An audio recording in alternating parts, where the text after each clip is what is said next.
Good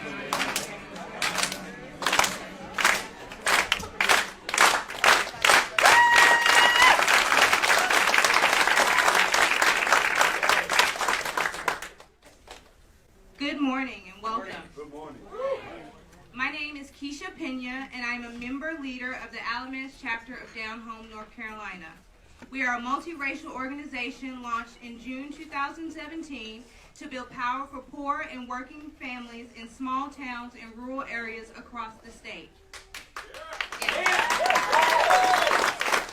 Alamance County is culturally diverse despite its long history of racial divisiveness and a system of white supremacy, which has helped to maintain a power structure that has continuously exploited the vast majority of working people to the benefit of a small minority.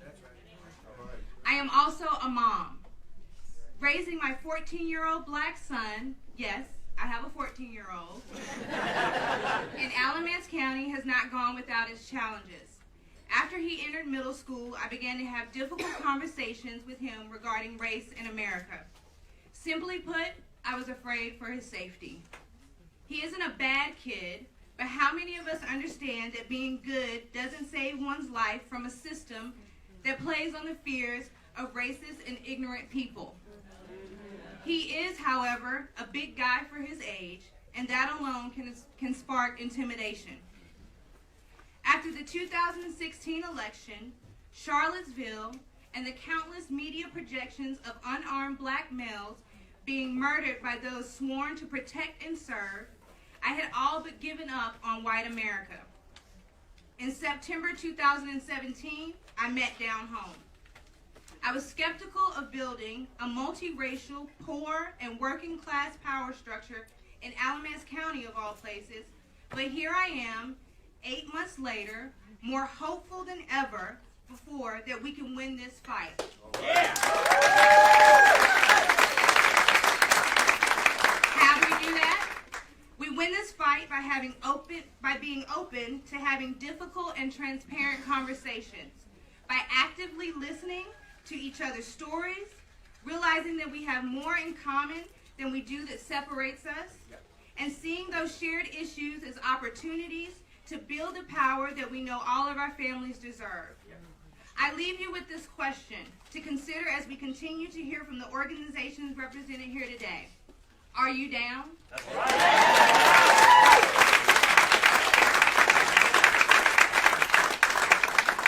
Hello, everyone. My name is Barb.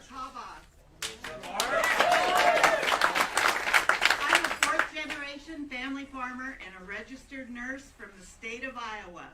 My husband and I farm in west central Iowa, and we raise corn and soybeans. I'm proud to be here representing today as part of People's Action. I became an activist in the 1980s during the farm crisis, when thousands of family farmers were losing their land, and some were losing their lives.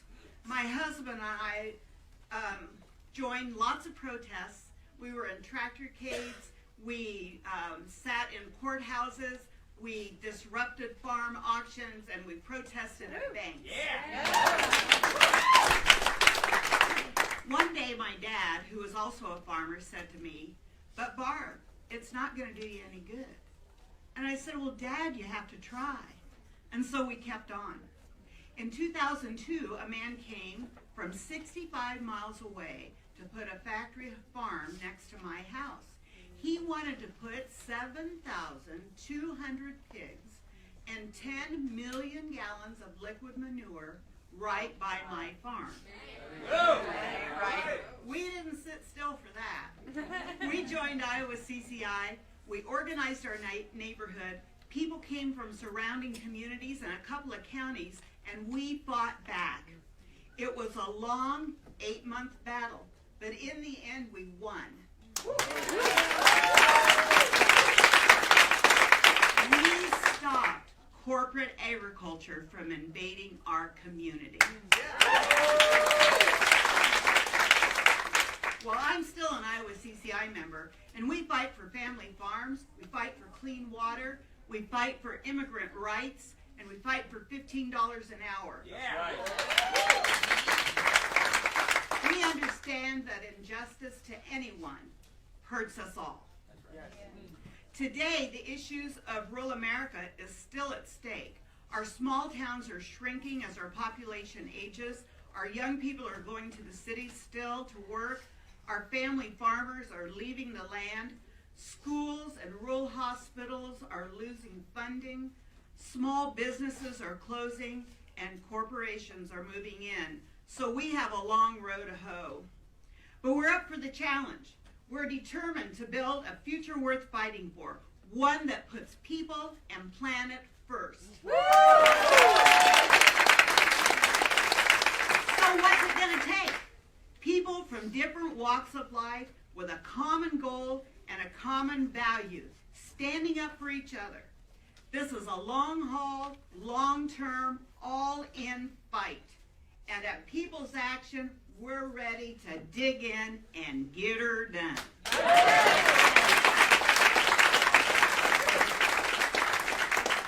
And the other exciting thing, besides digging in and getting her done, right now in Des Moines, Iowa, we have hundreds of folks from people-powered organizations standing up to Wells Fargo at their annual shareholder meeting. I'm sure the CEO, Tim Sloan, is happy to see them. People are there from all walks of life standing up to him and going toe-to-toe with big bank execs. Yep. Farmers and city folks, urban and rural, black and white, Latino, Native American, standing together in solidarity inside and outside the shareholders' meeting. Challenging Wells Fargo for its racist, predatory, and profits at all costs practices that have created misery, heartache, and despair for millions of people across the nation. Wells Fargo has financed private prisons and detention centers, payday lenders, predatory mortgages, big oil pipelines, and corporate-backed factory farms that like to come to my neighborhood. Wells Fargo has dodged billions of dollars in taxes and was fined $185 million for opening 3.5 million fake accounts. Shame. And now Wells Fargo is facing a $1 billion fine from the Consumer Protection Bureau for ripping off consumers. The list goes on and on, sad to say. Is it America's worst bank? Yep. I'll leave that up to you. But it's time to clean house at Wells Fargo, and people like us from across the country know it, and we are demanding it.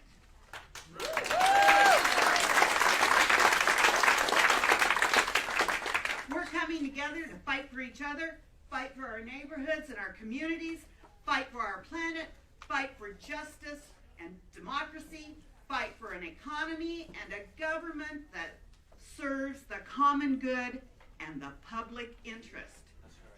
Lots of exciting and transformative things are happening in downtown Des Moines, Iowa right now, and right here in Washington, D.C. at the National Press Club. Everybody in, nobody out.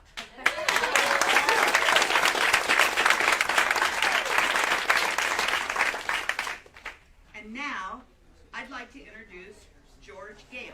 Woo-hoo! Hey. George grew up in a small town in southern Indiana. We met George in 1996 when he started working as a housing organizer at MPA with Shell Trap and Goehl Sincata. We love George's savvy strategy skills, his down-home way of relating to people, his persistence, and his plain-spoken populism. George says what he means, and he means what he says. And it's all rooted in love, righteous anger, and the idea that we all do better when we all do better.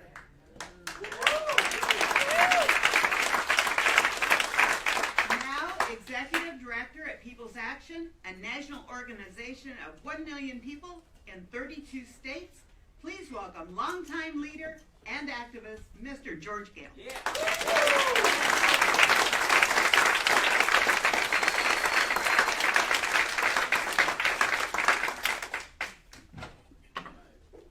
it up for Kischa and Barb. So, we're here today to hear from people in rural communities that are building power to win economic, racial, and gender justice.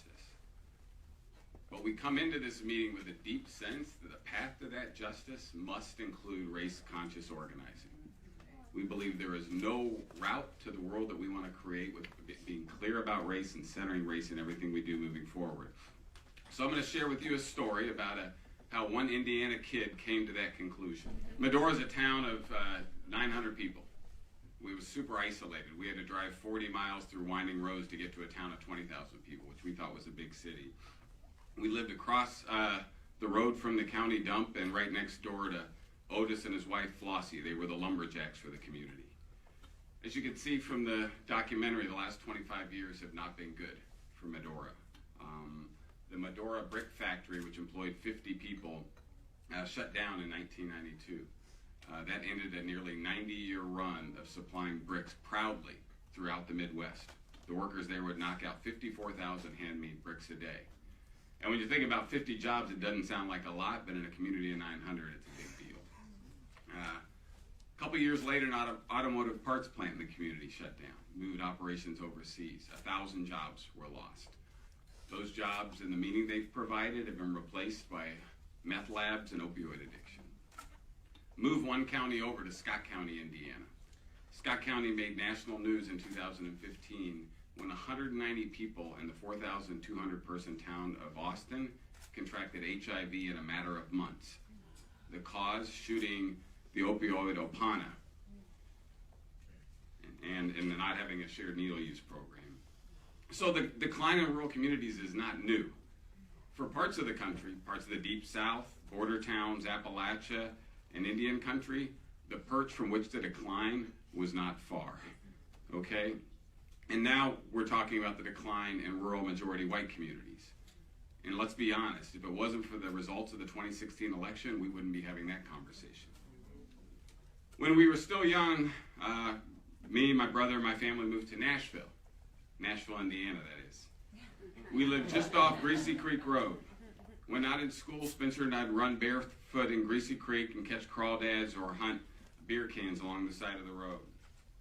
At this point in my life, I have no memory of having relationships or even knowing any black people. But I do remember when the first black kids moved to the school district. I'll never forget this brother and sister walking through the parking lot amidst a sea of whiteness and into school. And I didn't know a lot, but I knew enough to know life was going to be hard for these kids moving into this community.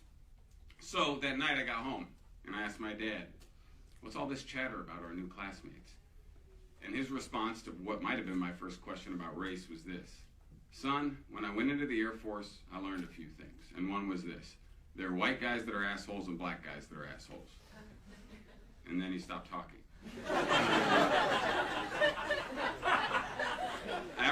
After a minute, he said, now go back out in the creek and play with your brother. Well, not the deepest lesson about race. I've got to imagine it was a hell of a lot better than most kids on Greasy Creek learned that evening, right? Yeah.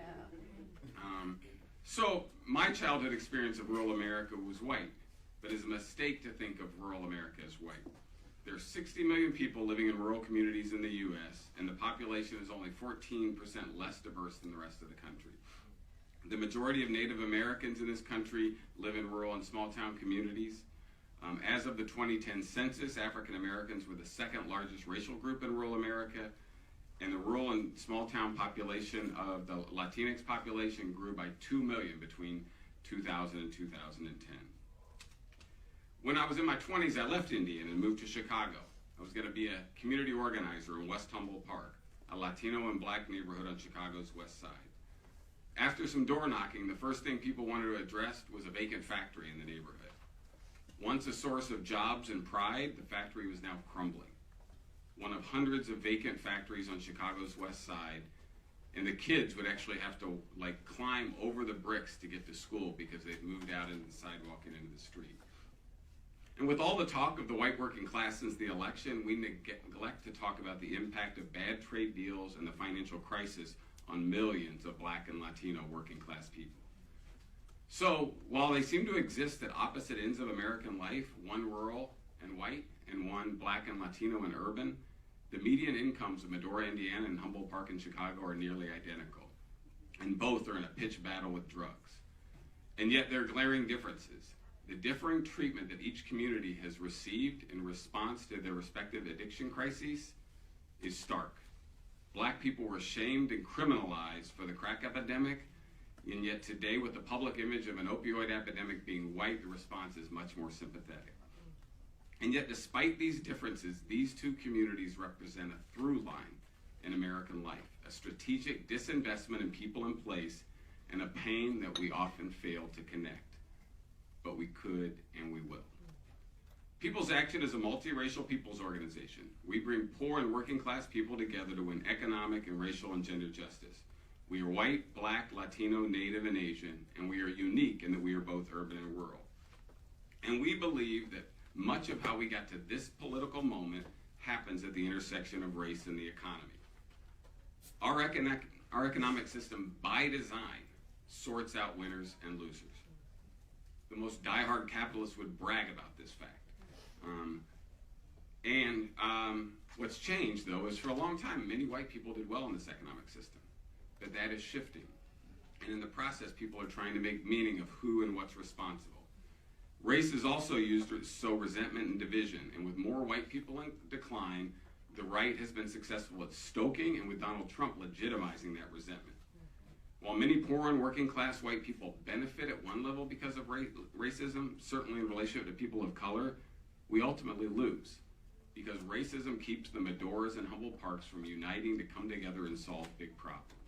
The result, tell it, right? And the result is the big winners are people like Donald Trump, but that doesn't have to be the case. We believe now is the time to build a multiracial alliance that unites urban and rural communities across race to advance a bold agenda to put people and planet first. And today we're going to share our plans to bring rural people more fully into that alignment. So, a few things, and I see them at time.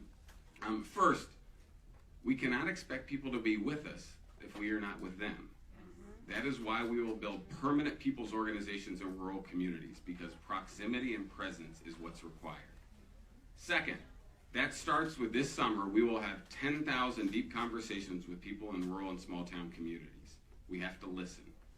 Third, we will organize around a bold agenda for good jobs and infrastructure, clean water, Medicare for all, 100% clean energy economy for all, a pro-family farm agenda, and the end to our addiction and incarceration crisis.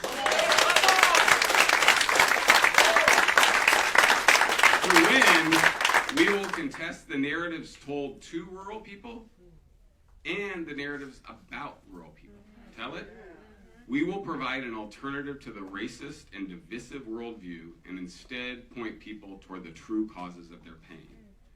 And we will tell the story of rural people not as victims, not as Trump voters, but as people who are protagonists in the fight to go against corporate tyranny and racism in this country. That's right. And finally, in 2018, we will engage rural communities in races up and down the ballot. And we will build towards 2020, where we expect to play big in early primary states like Iowa, New Hampshire, South Carolina, Nevada, and swing states like North Carolina, Pennsylvania, Michigan, and Wisconsin. We will not concede the rural vote to the right or to centrists, for that matter. And we believe, when all is said and done, rural women in particular will lead the way. So let me close with this.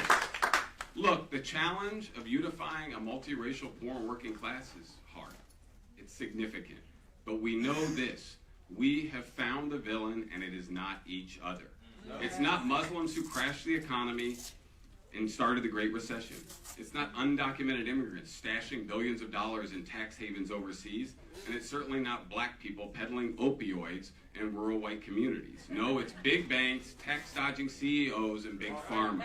We have found the enemy, and it's not each other. We are up against powerful systems that create winners and losers. And the people who benefit from those systems will fight like hell to protect them. But here's the good news. This room represents a new movement to unite across race and across place, to understand each other's pain, and to point our love and our anger in the right direction. And when that happens, anything is possible. Thank you.